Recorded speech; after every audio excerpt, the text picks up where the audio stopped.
You scan it for menus, for payments, for websites. It is everywhere.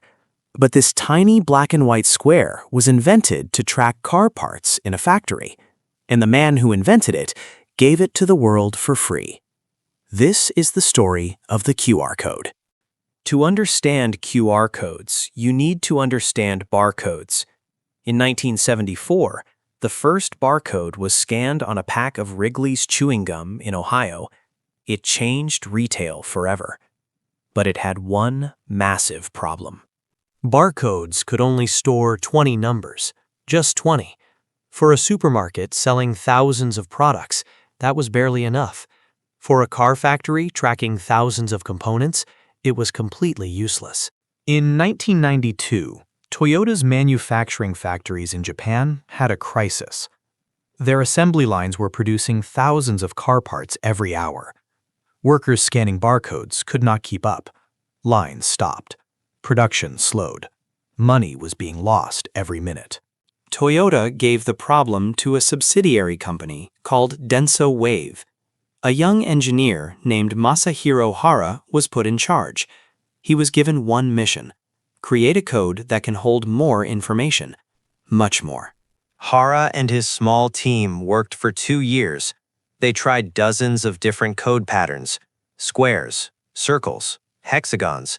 Nothing worked well enough. Then one afternoon, Hara was sitting at his desk playing the board game Go. The black and white stones of Go, arranged in a grid, gave him the idea. What if the code used a two-dimensional grid instead of one line of bars? Suddenly, instead of 20 numbers, the code could hold 7,000 numbers and 4,000 letters at the same time. But Hara had one more problem. How would a scanner find the code on a busy factory floor? It needed 3 special square markers, one in each corner, so the scanner could instantly locate and orient the code from any angle. Those 3 squares, you see them on every QR code today. In 1994, after 2 years of work, the QR code was complete. QR stands for Quick Response. It could be scanned in 0.1 seconds, 10 times faster than a regular barcode. Toyota installed it immediately across all their factories. The assembly line crisis? Solved. Then, Denso Wave did something remarkable. Just like Volvo with the seatbelt, they released the QR code patent completely free. Any company, any country, anyone could use it without paying a single yen. The most generous tech decision of the 1990s. But for 10 years, nobody outside Japan cared. The QR code sat quietly in Japanese factories. Japanese magazines used it. Japanese train tickets used it. The rest of the world had no idea it existed. The revolution came in 2007. Apple launched the iPhone. For the first time, billions of people had a camera-equipped computer in their pocket. Someone realized smartphones could scan QR codes instantly. Everything changed overnight. Then COVID-19 hit in 2020, and QR codes conquered the entire world in months. No-touch menus, no-touch payments, no-touch check-ins.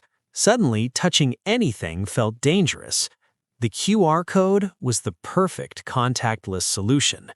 A car factory invention saved humanity during a pandemic.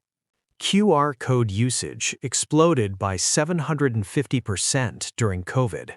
Countries that had never used them before suddenly used them for everything: vaccine certificates, contact tracing, hospital check-ins. A factory tool became global health infrastructure overnight. China took QR codes further than anyone. WeChat and Alipay made QR code payments the national standard. Today, Chinese street vendors, beggars, even monks in temples all have QR codes for payments. Cash is almost dead in China because of QR codes.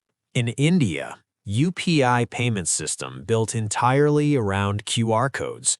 created the biggest digital payment revolution in human history. 8 billion transactions per month, more digital payments than America and Europe combined, all powered by a Japanese car factory invention. QR codes are now used in ways Masahiro Hara never imagined. Gravestones in Japan have QR codes linking to the deceased person's life story. Wine bottles have QR codes showing the exact vineyard and harvest date. Even cows in Switzerland have QR codes on their ears. The QR code also has a hidden superpower almost nobody knows about. It can lose up to 30% of its data, be physically damaged or dirty, and still scan perfectly. Built-in error correction. That is why you can put a logo in the middle of a QR code and it still works.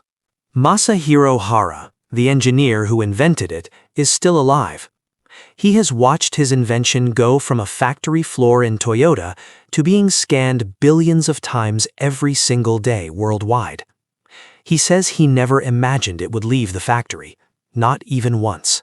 From a Japanese car factory floor in 1994, to a gravestone in Tokyo, to a street vendor in Karachi, to a monk in Shanghai, to a vaccine certificate that helped end a pandemic, the QR code was invented to track car parts.